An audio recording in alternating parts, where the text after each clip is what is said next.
বহুত দিনৰ মূৰত মাৰ ঘৰলৈ আহিছোঁ, সেইকাৰণে ভাতকেইটা বোলো ময়ে বনাম। মাক ক'লোঁ মাহঁতৰ সেই প্ৰেছাৰ কুকাৰ নহ'লে বতুৱাতে বনায়। বতুৱাত আকৌ ভাতকেইটা এনেকৈ মাজে মাজে মই লৰাই থাকি বৰ ভাল পাওঁ। বকবককৈ উতলিব, তাৰপিছত ঢাকনখন মাৰি দিম আৰু। পুখুৰীৰে মাছ এজনী ধৰিলে দুটিয়ে, তাৰপৰা বোলে আজি বোলে এজনীকে খাব লাগিব বোলে, ৰৌ মাছ এজনী। তাৰপৰা আমাৰ এখেতক সেই বাছি কৰি দিবলৈ কৈছোঁ, হ'ব কাটি কুটি কি কৰি আছে জানো, আহিব এতিয়া সেই কাটি দিবহি। লৈ মাজনী ভাত বনাইছ? অঁ মা ভাত বনাই আছোঁ। তই সেই লাল চাহ অকণমান খাম বুলি কৈছিলি নহয়, চাহটো পাতিব লাগিব ৰ, এতিয়ালৈকে পতাই নাই মই। এই হ'ব হ'ব, ভাতটো সিজি দিয়ক ৰ, জোঁৱাই মাছটো কুটি ৰাখি দিয়ক। তই মাছটো ভজাৰ আগতে চাহ অকণ সেই পাতি দিবি চাটনিটোতে।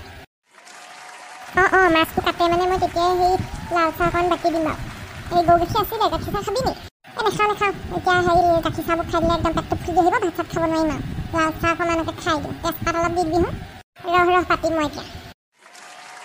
নহয় হেৰি নহয় মাজনী, মই কথা এটা ভাবিছিলোঁ। কি কথা ভাবিছিলি মা? হেৰি নহয় তহঁতি থাকিলত ইমান ভাল লাগিছে কালিৰ পৰা। মই কথা এটা ভাবিছিলোঁ বোলো, সেই তহঁতি দুইটা তয়ে জোঁৱায়ে বোলে একেবাৰে গুচি আহ নহ'লে। তাত তহঁতৰ পানী চানী উঠে, এতিয়া সেই দিগদাৰ নহয় জানো? খৰালিহে অকণমান ভাল পা, এই বাৰিষা দেখোন একদম গোটেই বানপানীৰ অৱস্থা কাহিল হৈ যায়। তই সেইখন ঘৰ এৰি দে বুজিছ, এইখন ঘৰলৈকে গুচি আহ। তই এইবোৰ কি কৈছ মা? এখেতে শুনিলে যে বৰ বেয়া পাব। আমি দুদিনৰ কাৰণে আহিছোঁ, আকৌ যামগৈ। তই কেলৈ তেনেকৈ কৈছ বাৰু? নহয় এজনী, পিছলৈকে চিন্তা কৰিছোঁ আৰু। সদায় বানপানী আহি থকা জেগাত কেনেকৈ থাকিবি হয় হে? অকণমান টুকটুকীয়া টনকিয়াল হওঁহে ঘৰখন, আকৌ বানপানীয়ে গোটেইখন চেচ কৰি পেলাই। তাতকৈ ইয়াতে থাকি আৰু গোটেই খেতিয়ে পথাৰে মাটিয়ে সম্পত্তিয়ে তহঁতৰ হ'ব, আৰুনো কাৰ হ'ব? জোঁৱাইকো ভালকৈ তই বুজাবি, কাণ চাবি, কথাটো পিছৰখিনি মই দায়িত্ব লৈছোঁ বাৰু, বুজাই দিম তাক। খালি অকণমান ক'ব লাগিব। মই এইবোৰ নকওঁ দেই মা, যদি হেৰি খং কৰে কি হ'ব তেখেতে? একো নহয়ও, প্ৰথমতে খং কৰিলেও পিছত বুজি পাব নহয়। কিমান কষ্ট হয় তহঁতৰ, ৰাস্তালৈ ওলাই আহিব লাগে খোজকাঢ়ি কিবা এটা টাউনলৈ যাওঁ বুলিও নোৱাৰ। আমাৰ এডোখৰ পৰা দেখোন টেম্পুত উঠি দিলে টাউন পাওঁগৈ পটককেনে। তহঁতৰ নিচিনা হাত ঘুকুত নহয় নহয়, আমাৰখনো গাওঁ বাৰু। তহঁতৰখন আৰু পুঠিমাৰিখন যে বেলেগ ঘুকুত আৰু দেই। হ'ব বাৰু ৰ, পাতিব লাগিব কথাটো, কৈ চাম বাৰু। পিছত নেমানিলে আকৌ মোৰ গাত দুখ নাই দেই। নাই আমাৰ ভুল কৈছে নেকি কচোন ক? তহঁতৰ জেগাডোখৰত অকণো সুবিধা পাতি নাই। ইয়ালৈকে গুচি আহ বস্তু বাহানি লৈ খৰালি দিনতে, বাৰিষা হ'লে আহিবও নোৱাৰিবি বকাচে চকাচে লৈ। হ'ব বাৰু ৰ, মই কৈ চাম বাৰু। কিনি গ'ল এখেত? এখেতৰ লগত পাচলি পাৰিলে গ'ল, পাচলি চাবলৈ ৰ। আহিলে তই মাছটো কুটি লওক, তাৰপিছত কবি লাহেকেনে। এতিয়া মই ক'বলৈ নাই, ভাত পানী খাই লওঁ ৰ, দেৰিকৈ ক'ম। হ'ব অকণমান দেৰিকৈ ক'লেও হ'ব, আজি দিনটোৰ ভিতৰত ক'লেও হ'ব। তয়ো যাওঁ মা দেই, কিনো কথাবোৰ ভাবি থাক, মই যে এইবোৰ কথা সপোনতো ভবা নাছিলোঁ। তইনো কি ভাবি থাক আৰু দেই। আমাৰ এখেতে আকৌ এতিয়া ঘৰ যায় হ'বলৈ মানি লয় নে নলয় সেইটোহে ভাবি পোৱা নাই মই। মানি ল'ব নল'লে হ'বনে? ঘৰ যায় হ'বলৈনো কি সেই বেয়া পাইছে? আমাৰ ইয়াত কোনোৱে নাই, তহঁত দুটা থাকিবি আৰু বুঢ়া বুঢ়ীকেইটা থাকিম আৰু। হ'ব বাৰু দে, মই চেষ্টা এটা কৰি চাম, কিন্তু যদিহে নেমানে তেতিয়াহ'লে মোক নকবি আকৌ। হ'ব যদিহে নেমানে একো নাই বাৰু, যদিহে মানে বহুত ভাল হ'ব। পুখুৰীটোত ঢেৰ মাছ আছে দেই, গোটেইখন টিপটিপাই আছে, ঢেৰ মাছ মেলি থৈছে শহু বুঢ়াই। কেনেকৈনো এখেতক কম, মোৰ কিবা এখনহে লাগিছে। এই কথাষাৰ শুনিলে কেনেকুৱা বা ৰিয়েকশ্যন দিয়ে। অঁ তুমি, এয়া চোৱা কিমান ৰঙা আলু ঘালিলোঁ আজি। দেখিছোঁ। কি হ'ল, কিবা ক'বা নেকি? মই হেৰি কি বুলি কয়, তোমালোকৰ বাৰীখন গোটেইখন ঘূৰি পকি চালোঁ, বৰ ধুনীয়াকৈ হেৰি ৰাখিছে দেই তোমালোকৰ দেউতাই। দেউতাই আগৰ পৰাই বাৰীখন একদম ধুনীয়াকৈ ৰাখে, চাফ চিকুণ কৰি। অকণমানো হাবি বন গজিবলৈ নিদিয়ে, চিকণাই থাকে। মানুহে কয় বোলে হেৰি ফু মাৰি ভাত খাব পৰা তহঁতৰ বাৰীখন, তেনেকৈ কয় বাৰু। অঁ পৰিৱেশটো বৰ ধুনীয়া কৰি থৈছে বাৰীত, আৰু ফল মূলৰ গছ ঢেৰ ৰুইছে দেই, আগৰ পৰাও ঢেৰ আছে একদম। গোটেইখন হেৰি বগী জামু জলফাই আমলখিৰ পৰা আদি কৰি শিলিখা চব গছেই আছে তোমালোকৰ বাৰীখনত। তাৰপিছত কমলা দেখিছোঁ 4জোপামান ধুনীয়াকৈ লাইন পাতি আছে। অঁ সেইকেইজোপা কমলা আমি সৰুতে যে কিমান খাইছিলোঁ বান্দৰৰ দৰে ওলমি। এতিয়া সেই ডাঙৰ হ'লত ইমান কমলা খোৱা নহয়েই। খাব লাগে, কমলা খালে ভাল, চি ভিটামিন আছে যে। হেৰি শুনকচোন, মোক কিবা এটা ক'বলৈ আছিলে। কি ক'বলৈ আছিলে তোমাৰ? কোৱা, কিবা কম ভাবি এনেকৈ ৰৈ আছা যে, ইমাননো কিহৰ ভয় মোৰ কাৰণে, কোৱাচোন। মানে হেৰি, যিটো কথা মই ক'বলৈ লৈছোঁ সেইটো কথা সুধিলে তোমাৰ খং উঠিব পাৰে, কিন্তু বেয়াকৈ নক'বা দেই। আৰে এনেকুৱা কি কথা ক'বলৈ লৈছা তুমি যাৰ কাৰণে মোক খং উঠিব? মোৰ খং নুঠে, তুমি কোৱাচোন। মই জানো আজিলৈকে তোমাক কিবা কথাত এনেকৈ খং কৰি পাইছোঁ চিৰিয়াছলি? একোৱে কোৱা নাই আজিলৈকে। অঁ তেনেকৈ খং কৰা নাই বাৰু, কিন্তু আজি যোনটো কথা ক'বলৈ লৈছোঁ সেইটো একদম বহুত বেলেগ ধৰণৰ কথা, সেইকাৰণে মোৰ ক'বলৈ অলপ ভয় লাগিছে বাৰু। আৰে তুমি কথাটো কোৱা আকৌ, ইমান কিয় এনেকুৱা কৰি আছানো? কথাটো টানি আছা কিয়? মানে মায়ে কৈছিলে আৰু বোলে আমাৰ যে বোলে বানপানী হয় যে, খুব বানপানী হৈ নাথাকে জানো, সেইকাৰণে মানে আমাৰ দুইজনকে ইয়াতে থাকিবলৈ কৈছে, মানে হেৰি গুচি আহিবলৈ কৈছে ইয়ালৈকে, দুইজনকে, তোমাকো আৰু মোকো। এয়া তুমি কি কৈছা দীপা? মই নিজৰ ঘৰ এৰি দিম নেকি? তুমি কেনেকৈ ভাবিব পাৰিলা? নহয় এইটো কথা মই উলিওৱা নাছিলোঁ, এই কথা মায়েহে কৈছিলে তোমালোকৰ ঘৰখন বহুত একদম পুঠিমাৰি গাঁৱৰ ভিতৰত আছে, পথাৰৰ মাজত পানী উঠিলে আমাৰ কিমান কষ্ট হয়। সেই দুখ কষ্ট দেখিহে মোক মায়ে কথাটো কৈছে। আৰু আমি বাৰিষা ক'তো ওলাই যাব নোৱাৰোঁ, ঘৰৰ ভিতৰতে সোমাই থাকিব লাগে, আবদ্ধ নিচিনা হৈ যাওঁ। খৰালিহে আমি আকৌ ওলাবলৈ পাওঁ। সেইকাৰণেহে মই কৈছিলোঁ কথাষাৰ। ময়ো প্ৰথমতে মাক কৈছিলোঁ এনেকুৱা কথা নক'বলৈ, কিন্তু পিছত ময়ো ভাবি চাইছোঁ অলপকৈ। চোৱা দীপা, আমাৰ ঘৰখন গাঁৱত হয়, সেইটো কথা তুমি বিয়া হোৱাৰ আগতেই চিন্তা কৰিব লাগিছিলে। তুমিতো প্ৰথম মোলৈ যেতিয়া গুচি গৈছিলাগৈ, যেতিয়া মই তোমাক বিয়া পাতিছিলোঁ, তেতিয়াতো তুমিতো মোক কৈছিলা এইবোৰ কথাৰ কাৰণে মোৰ কেতিয়াও একো অসুবিধা নহয়, যেনেকৈ ৰাখা তেনেকৈ থাকিম বুলি তুমি কৈছিলা। তাৰপিছত এনেকুৱা কিয় কৰিছা তুমি? মই কি মোৰ মাক তাতে অকলে এৰি ইয়ালৈ গুচি আহিব লাগে? তুমি কেনেকৈ ভাবিব পাৰিলা বাৰু? হয়, মই কৈছিলোঁ। তেতিয়াহ'লে তুমি কিয় মাক নক'লা যে যেনেকুৱা পৰিস্থিতি নহ'লেও মই তাতেই থাকিম বুলি? তুমি ইয়ালৈ আহিম বুলি মাক কৈ দিলা, এতিয়া কি ক'বা? তেওঁতো মুখে বেয়া পাব এতিয়া নাথাকোঁ বুলি ক'লে। আচলতে ময়ো অকণমান দিগদাৰ পাওঁ। বাৰিষা ইমান বোকা হৈ একাঠো বোকাৰ পৰা ওলাই গৈ মই কষ্ট পাওঁ। পথাৰত ইমান একদম বোকাই চুকাই নামিব লাগে, বহুত কষ্ট পাওঁ মই। দোকান এখনলৈ যাবলৈ হ'লে আঁঠুলৈকে ভৰি সোমাই যায়, কেনেকৈ যাওঁ? হয় নেকি? তেতিয়াহ'লে আজিলৈকেতো মোক তুমি এদিনো কোৱা নাই এইবোৰ কথা, আজিহে ঘপককৈ ক'লা। তাকো মায়ে যেতিয়া কথাটো ক'লে তেতিয়া তুমি আগতে কিয় কোৱা নাছিলা মোক? আগতে ক'বলৈ সাহস হোৱা নাছিলে তুমি বেয়া পোৱা বুলি। তোমাৰ নিজৰ জেগাকণৰ কথা বেয়াকৈ ক'লে, কিন্তু সঁচা কথা ক'বলৈ গ'লে বহুত অসুবিধা আছে তাত।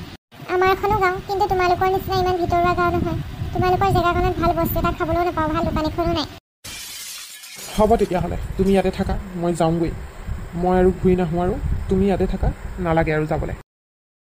তুমি এইবোৰ কি কৈছা? তুমি যি শুনিছা মই তাকেই কৈছোঁ। তুমি মোক ইমান সুবিধা পাতি বুলি কেনেকৈ ভাবিলা? মই নিজৰ মাক তাতে এৰি ইয়ালৈ গুচি আহিম বুলি? আৰু তোমাৰ মায়ে কেনেকৈ ভাবি ল'লে? তেওঁৰ স্বাৰ্থৰ কাৰণে মই তোমাৰ স্বাৰ্থৰ কাৰণে ইয়ালৈ গুচি আহিম বুলি, সদায়ৰ কাৰণে ঘৰ যোৱাই হ'ম বুলি তোমালোকে ভাবিলা কেনেকৈ? তেনেকৈ নক'বা, মই তোমাৰ অবিহনে কেনেকৈ থাকিম? যেনেকৈ মন যায় থাকা। প্ৰথমেই ভাবিব লাগিছিলে, জেগাকণলৈ যোৱাৰ আগতেই ভাবি ল'ব লাগিছিলে, বিয়া হোৱাৰ আগতেই ভাবিব লাগিছিলে পানী উঠে। মইতো কৈছিলোঁৱেই আমাৰ পানী উঠে বুলি। বানপানী হ'লে আমি টিঙৰ ওপৰত উঠি থাকোঁ বুলি তোমাক প্ৰথমেই কৈছিলোঁ মই। তেতিয়াতো তোমাৰ একো অসুবিধা হোৱা নাছিলে। তুমি মোৰ কথাটো কিয় ধৰিব পৰা নাই, কিয় বুজি পোৱা নাই বাৰু? মই চব বুজি পাইছোঁ আৰু চব ধৰিব পাৰিছোঁ তোমাৰ মনৰ কথা। তোমাৰ যদি ইমানেই অসুবিধা হৈছিলে তুমি প্ৰথমতেই ক'ব লাগিছিলে। ইমান দিনে তুমি মনৰ ভিতৰত এইবোৰ কথা লুকাই থৈছিলা, আজি গম পাই মোৰ দুখ লাগিছে। তুমি এনেকৈ মোক অকলে ইয়াতে এৰি থৈ গ'লে নহ'ব নহয়। ব'লা মা দেউতাৰ ওচৰত তুমি ক'বা মোৰ কথা। তুমি ইয়াতে মোক থৈ পেলাই গুচি যাবাগৈ বুলি তুমি মা আৰু দেউতাৰ আগত ক'ব লাগিব। ব'লা। মই ক'ম মই মা দেউতাৰ আগত। ব'লা, মা দেউতাৰ আগতে ক'ব লাগিব কথাষাৰ। ভবা নাছিলোঁ তুমি এনেকুৱা ৰিয়েকশ্যন দিবা বুলি। কি ভাবিছিলা তুমি? মই সন্মত হৈ যাম বুলি ভাবিছিলা ইমান সোনকালে? মোৰ কি আত্মসন্মান নাই? তুমি ভাবিলেই চব কথা হৈ নাযায়তো। মই ভবা নাছিলোঁ তুমি যে এনেকুৱা তাচ্ছিল্য কৰিবা মোৰ জেগাকণৰ কথা। তোমাৰ ফাইনেল ডিচিশ্যন এইটোৱে নেকি যে তুমি কেতিয়াও ইয়ালৈ নাহা? এবাৰো ভাবি নোচোৱা ইয়ালৈ আহিম বুলি? দৰকাৰ হ'লে তোমাৰ মাকো ইয়ালৈ লৈ আহিম। হয়, গোটেই ঘৰখনে উঠি আহোঁ নহ'লে? কথা ক'ব আহিছা? এখন ঘৰৰ লখিমী বোৱাৰী হৈ সেইখন ঘৰৰ পৰা ওলাই গুচি আহিব খুজিছা? মোৰ ঘৰখন নাইকিয়া কৰিব বিচাৰিছা তুমি? মই তোমাৰ ঘৰখন নাইকিয়া কৰিব বিচৰা নাই, তুমি ভুল বুজিছা। হ'ব চব বুজিছোঁ। এতিয়া মুঠতে ডাঙৰৰ লগতহে কথা হ'ব। মা আৰু দেউতাৰ লগত আজি কথা পাতিব লাগিব, এনেকৈ নহ'ব। কাজিৰঙা বৰ ধুনীয়া, একোৰেই নাই তুলনা, তাতোতকৈ ধুনীয়া তুমি কেঁচা সোণৰ টুকুৰা, দেহাৰ বৰণ ৰং চঙীয়া, মুগা চুমনীয়া, চাদৰৰে আচলখন টানি টানি বান্ধি ল'বা, চাদৰৰে আচলখন টানি টানি বান্ধি ল'বা। ভবা নাছিলোঁ দেই দীপাই যে এনেকুৱা কৰিব বুলি। কেনেকৈ ভাবি ল'ব পাৰিলে তাই মই নিজৰ ঘৰখন এৰি ইয়াত থাকিবলৈ ল'ম বুলি। ইমান হেঁপাহেৰে ইমান আনন্দৰে ফূৰ্তিৰে আহিছিলোঁ ইয়ালৈ। আহি পেলাই ইয়াত মই কি পালোঁ? ইমান যে দুখ লাগিছে নহয়। মালৈ খুব মনত পৰিছে। মায়ে যদি এইটো কথা গম পায় নহয় কেনেকুৱা যে দুখ পাব আৰু এই বুঢ়া বয়সত। জোঁৱাই, দেউতা। কথাখিনি মই অলপকৈ গম পাইছোঁ। কি ক'বা আৰু আমাৰ এখেতৰ কথা। তেওঁ বিচাৰে নিজৰ ছোৱালীজনী ঘৰতে থাকক চকুৰ আগত। তাত কষ্ট পাইছে বুলি ভাবে গাঁৱৰ ভিতৰৰ কাৰণে। পানী উঠিলে বৰ চিন্তা কৰে। মই কষ্ট নিদিওঁ আপোনালোকৰ ছোৱালীক দেউতা। মই কেতিয়াও আজিলৈকে তাইক বিপদত পেলোৱা নাই। যিমান পাৰোঁ ভালকৈ ৰাখিবলৈ চেষ্টা কৰোঁ। বাৰিষা অহাৰ আগে আগে মচুৰ দালি 5-6 কেজি একেলগে লৈ আহোঁ। তাৰপিছত চাউলে তাউলে এইবোৰ গোটাই থৈ দিওঁ। খোৱা বস্তুৰ একোৱে ভাৱ নাপায় বাৰিষা কালত। বানপানী হ'ল বুলিয়ে খাবলৈ নোপোৱাকৈ নাথাকে নহয় দেউতা। গম পাইছোঁ জোঁৱাই। মই তুমি কেতিয়াও কষ্ট দিছা বুলি মই কোৱা নাই। এই মাকৰ কথা কৈছোঁ। আৰু মই এইটো কোৱাও নাই যে তুমি ইয়াতে থাকা ছোৱালীৰ সৈতে, মোৰ ছোৱালীৰ সৈতে। মই কথাষাৰ বুজি পাইছোঁ। তুমি দুখ নকৰিবা এতিয়া, এইটো কথা পাহৰি যোৱা আৰু। কিন্তু দেউতা আপোনাৰ ছোৱালীয়ে দেখোন আজি কৈ দিলে মই কষ্ট পাইছোঁ বুলি, মই বেয়া পাওঁ বুলি। এতিয়া মই কি কৰিম কওক? মই ছোৱালী ইয়াতে থৈ যাওঁগৈ, মই যাওঁগৈ, ছোৱালী ইয়াতে থাকক। এইবোৰ কি কৈছা জোঁৱাই? ছোৱালী ইয়াত থৈ গ'লে তুমি গুচি গ'লে মানুহে কি বুলিব? সেইখন সংসাৰ ফাট মেলিব দেখোন তেনেকৈ হ'লে। নহয়, একমাত্ৰ সেইটোৱে উপায় হ'ব লাগিব এতিয়া, নহ'লেনো মই কি কৰিম কওকচোন? মইতো দুভাগ হ'ব নোৱাৰোঁ। এভাগ বোলে ইয়াত থাকিলোঁ, এভাগ নিজৰ ঘৰত থাকিলোঁ বোলে। মোৰ বুঢ়ী মাজনীক এৰি থৈ মই ইয়ালৈ গুচি আহিলে কেনেকৈ হ'ব কওকচোন? আৰু আপোনাৰ ছোৱালীয়ে কৈছে যে দুখ পাইছে হেনো, কষ্ট পাইছে, তেনেহ'লে ইয়াতে থাকক আৰু। ইমান নাই, ৰ'বা তেনেকৈ এইবোৰ কথা নহ'ব নহয়। এই মই বুজাম, নাই তাই যাবগৈ লাগিব তোমাৰ লগত। একেলগে দুইটি আহিছা, দুইটি একেলগে যাবাগৈ, মানুহে কি বুলিব? মাজনী তই যা গৈ যা, জোঁৱায়ে কিন্তু বেয়া পাইছে। অঁ, তেওঁ বেয়াটোতো পাবই। তেওঁতো নিজৰ কথা চিন্তা কৰে, নিজৰ মাকৰ কথাই চিন্তা কৰে, মোৰ কথা ক'ত চিন্তা কৰিব? মই যে তাত কষ্ট পাওঁ, বোকাত একাঠো বোকাত সোমাই যে মই যে সদায় অশান্তি পাওঁ, মই যে ইমান চুকত থাকিবলৈ বেয়া পাওঁ, সেইটো কথাটো নাভাবে ন?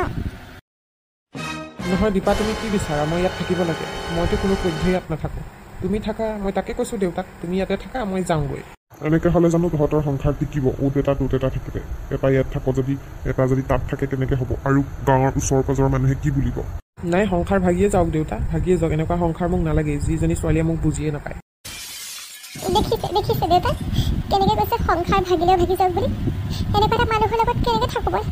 যিটো মানুহে সংসাৰ ভাগি গ'লেও কেয়াৰ নকৰে, যিটো মানুহে মোৰ দুখ কষ্ট নুবুজে, সেইটো মানুহৰ লগত মই কেনেকৈ থাকিম দেউতা? ৰচোন কান্দিবি, ৰহ। কান্দিছা কিহৰ কাৰণে? কান্দিব লাগে মই? মোক তুমি নিজৰ ঘৰৰ পৰা দূৰ কৰিব বিচাৰিছা, কান্দিব লাগে মই? তুমি কিয় কান্দিছা আকৌ? দেউতা এখনত যাবলৈ কওক, মোৰ চকুৰ আগৰ পৰা আঁতৰি যাবলৈ কওক, ঘৰলৈ গুচি যাবলৈ কওক, মই ইয়াতে থাকিম অকলে। ৱাই তহঁতি ইমান সৰু কথা এটাৰ কাৰণে এনেকুৱা কিয় কৰিছ? তহঁতি নিজৰ সংসাৰখন কেলৈ বেয়া কৰিছ বাৰু? নহয়, মোক যদি এনেকুৱা কৰিব পাৰে, এনেকৈ যদি দুখ দিব পাৰে নহয়, ময়ো পাৰোঁ। থোৱা, তুমিহে মোৰ অন্তৰত আজি বহুত ডাঙৰ দুখ এটা দিলা। ইমান দিনে লুকুৱাই থৈছিলা, তাত থাকি বেয়া লাগে বুলি, এতিয়া উলিয়াই দিছা কথাটো। জোঁৱাই ৰ'বা, তোমালোকৰ এনেকৈ নহ'ব, ভালকৈ মীমাংসা কৰিব লাগিব। দুইজনে আজি ঠাণ্ডা মগজত থাকা, কাইলৈ মই দুইজনকে পঠিয়াই দিম, ধুনীয়াকৈ মিলা প্ৰীতিৰে সমিলমিলেৰে পঠিয়াই দিম। নেযাওঁ মই এইটো মানুহৰ লগত, নেযাওঁ। তোমাৰ হৈছে কি দীপা, কোৱাচোন তোমাৰ হৈছে কি? যোৱা তুমি, অকলে থাকে, নাথাকোঁ মই তাত। ইমান ভিতৰুৱা জেগা মই নাথাকোঁ দেই, তাত পগলা হৈ যাম। থোৱা, তোমাৰ নিজৰ গাঁওখনহে এনে ভাল, এইখন গাঁও, এইখনো ভিতৰেই দিয়া, ৰাস্তাটো খালি অকণমান পকা আৰু বাকীটো একেই চব। বহুত ভাল কৈছে নহয়, তোমালোকৰ নিচিনাকৈ একাঠেকতে বোকা নহয়তো। আৰে তহঁতি জেগাক লৈ কেলৈ লাগিছ বাৰু? জেগা চবেই ভাল, নিজৰ জন্ম জেগা চবৰে নিজৰ কাৰণে ভালেই। আৰু এজনী ছোৱালীয়ে বিয়া হোৱাৰ পিছত নিজৰ গিৰিয়েকৰ ঘৰখনক আপোন কৰি ল'বই লাগিব। তোৰ মাৰেও এইখন ঘৰ আহি আপোন কৰিছিলে, তয়ো কৰিব লাগিব। মাজনী এইটো তই বুজিবলৈ চেষ্টা কৰ, তোৰ ভাগ্য য'ত লিখা আছিলে ততেই আছে, আৰু তই দুখ কৰি লাভ নাই। দেউতাৰ কথাষাৰ ৰাখি পেলাই মই আজি ইয়াত থাকি দিওঁ, কাইলৈ ৰাতিপুৱাই যামগৈ। যদি লগত যোৱা ওলাবা, নগ'লেও নাই। ঠিক আছে তেতিয়াহ'লে, মোৰ কথাষাৰো কাণ খুলি শুনিবা। মই নাযাওঁ বুলিছোঁ, নাযাওঁ। মই চাই ল'ম ক'ৰ পানী ক'লে যায়। সি যদি তাৰে গ'লে মই পাতে। মইতো জানো, সোনকালে ওলাই দিম কাইলৈ ৰাতিপুৱাই। আমাৰ ঘৰৰ সেইডোখৰ আকৌ 4 কিলোমিটাৰমান খোজকাঢ়িব লাগিব নহয়। জানো তহঁতৰ এদিন হ'ব, সংসাৰ এদিন নচলিব নহয়। তই ভিনদেউক ভালকৈ বুজা আকৌ, বুজাবই জানা নাই চাগে। ইয়াতে থাকিবলৈ কওক, কিমান যে ভাল লাগিব, সদায় তোক লগ পাই থাকিম। তই বুজি নাপাৱ গীতি, নাথাকে তেখেত। আৰু আজি বহুত ডাঙৰ কাজিয়া হৈছে এইটো কথা কাৰণে, কালি ৰাতিপুৱাই যামগৈ বুলি কৈছে। আৰু বোলে তুমি গ'লে যাবা, নগ'লে নাই, মোক তেনেকৈহে ক'লে। আৰু মই গম পাইছোঁ দেই, নিজৰ ঘৰখন এৰাটো চবৰ কাৰণেই কঠিন। কি ল'ৰা কি ছোৱালী, তই বাৰু নিজেই নিজৰ ঘৰখন এৰি গৈছ, তই ছোৱালী মানুহ, তই পাৰিব লাগিছিলে বাৰু এডজাষ্ট কৰিব। জেগাডোখৰ বেয়া কাৰণেহে তই আহিব খুজিছ, কিন্তু ভিনদেউৰ কাৰণে আকৌ নিজৰ ঘৰখন এৰাটো সম্ভৱ নহয়। সেইটো এটা কথা ভাবিব লাগিব। তাকেহেও, তাতো মই কষ্ট পাওঁ। ইফালে তেখেতৰো নিজৰ মাক আছে, এৰিব নোৱাৰে, কোনফালে নোৱাৰে। মইনো কি কৰিম ক? মোৰ নিজৰে মূৰটো গৰম হৈছে। আৰু তই ঠাণ্ডা মগজে ভাব, কি কৰিব পাৰি। বৰ দিগদাৰ হ'ব নহ'লে, অ'ত এটা ত'ত এটা থাকিলে। কেনেকৈ হ'ব এনেকৈ হ'লে? আজিকালি দেশকালৰ গতিক যিহে, যদি ভিনদেউৱে বেলেগ ছোৱালী বিয়া পাতি লৈহে কি কৰিবি? এনেকুৱা কথা নকবি, মই কেনেকৈ সহ্য কৰিম তেখেতে বেলেগ এজনী আনি ল'লে? আজিকালি দিনকাল বেয়া, মোবাইলৰ যুগ। কেনেবাকৈ তই থাকিলে যদি ঘৰখনত অকলশৰীয়া পাই, ঘৰত বোৱাৰী এজনী দৰকাৰ হয়, গাঁৱলীয়া মানুহ তাতে বেলেগ এজনী যদি লৈ আহে কি হ'ব? তেতিয়াতো মই জীয়াই মৰি যাম। সেইটোকেতো কৈছোঁ, ভালদৰে ঠাণ্ডা মগজে ভাব, কি কৰিব পাৰি। মই যে কি কৰিম কচোন ক? মোৰ মনটো বহুত বেয়া লাগে। ঘৰলৈ আহিলে কিমান দূৰ খোজকাঢ়িব লাগে জানো, গাড়ীত উঠিবলৈ। আৰু এতিয়া ঘূৰি গ'লেও গাড়ী পাই আমি বহুত দূৰ 5 কিলোমিটাৰমান খোজকাঢ়িব লাগিব, তাৰপিছতহে সিহঁতৰ ঘৰখন পাইগৈ। মই গৈছিলোঁ নহয় কেলৈ, তহঁতৰ প্ৰথম যেতিয়া গৈছিলে মিটিং হ'বলৈ, মইতো গৈছিলোঁ লগত। একদম কেনেকুৱা ভিতৰ, তাকেইতো মানে আমাৰ গাঁওবোৰো গাঁও কিন্তু সেইখন গাঁও মানে অতি ভিতৰ মানে কি ক'ম মানে আৰু সেই বুলি আকৌ যিমান ভিতৰ হ'লেও ভিন্দৰ জন্ম জেগা যে আকৌ জন্ম জেগাকণ সকলোৰে প্ৰিয় চবেই ভাল পায় নিজৰ জেগাকণ লাগিলে যেনেকুৱাই হওক আৰু সেইটো কাৰণে আৰু শাহু এজনী আছে যে নহ'লেতো গুচি আহিলে হয় চাগে হ'ব দে ৰ তই চিন্তা নকৰিবি কিবা এটা উপায় ওলাব ইমান বানপানী চানপানী হয় সেইফালে সঁচাকৈ পায় জেগাডত দ নহয় জানো পুঠি মাৰি দ গাঁও নহয় জানো অঁ দ গাঁও আকৌ বামখনত হ'লেও বেলেগ কথা আছিলে তই প্ৰথম ভিনদেউক ভাল পাওঁতে কথাটো গম পাইছিলি নে নাই ইমান ভিতৰুৱা বুলি নাই মই গম পোৱা নাছিলোঁ গাঁও আৰু কিন্তু ইমান যে ভিতৰ মই ভবাই নাছিলোঁ পানী চানী উঠে বুলি কোৱা নাছিল নহয় প্ৰথমে পানী আহিলে কেনেকুৱা দিগদাৰ হয় জানো টিঙৰ ওপৰত উঠি থাকিব লাগে দিনে ৰাতিয়ে ওপৰতে যেনে তেনে ষ্ট'ভত বনাই মেলি খাব লাগে গৰু ম'হবোৰ টিলাত উঠাই থৈ আহেগৈ তেনেকৈ থাকিব লাগে গম পা বৰষুণ দিলে চাপি মেলি উঠি থাকিব লাগে সঁচাকৈ দেই আমিতো সেইবোৰ নোপোৱা ন কেনেকৈনো থাকিব পাৰিবি তই মইতো কোনো জনমত তেনেকৈ থাকি পোৱা নাই দুবাৰ থাকিছোঁ এতিয়ালৈকে